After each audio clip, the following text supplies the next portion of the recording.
ఎక్కువ quantity chicken fry కూడా ఈజీగా, సింపుల్‌గా చేసుకోవడం ఎలాగో మనం ఈ వీడియోలో చూసి నేర్చుకుందామా?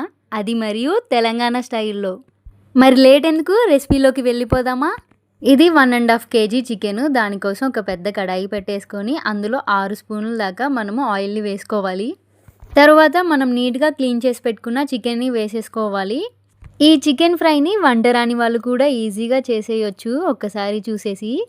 తరువాత చికెన్‌ని నీట్‌గా కలుపుకొని మనము అందులో కాస్తంత ఉప్పు మరియు 1 టేబుల్ స్పూన్ దాకా పసుపు వేసుకొని కలపెట్టేసుకొని నీరంతా ఎగిరిపోయేదాకా ఉడికించుకోవాలి.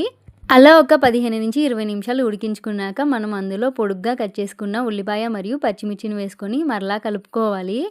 చికెన్ మరియు ఉల్లిపాయ, పచ్చిమిర్చి మంచిగా వేగుతుండగా అందులో 2 టేబుల్ స్పూన్ దాకా అల్లం పేస్ట్ మరియు 2 టేబుల్ స్పూన్ దాకా కారము మరియు సరిపడ ఉప్పు వేసుకొని మరలా ఒకసారి కలుపుకొని 10 నిమిషాలు మరలా ఫ్రై చేసుకోవాలి. అలా ఫ్రై అయ్యాక మనం అందులో కాస్తంత గరం మసాలా మరియు కొత్తిమీరతో గార్నిష్ చేసుకుంటే ఎంతో టేస్టీ అయిన చికెన్ ఫ్రై రెడీ.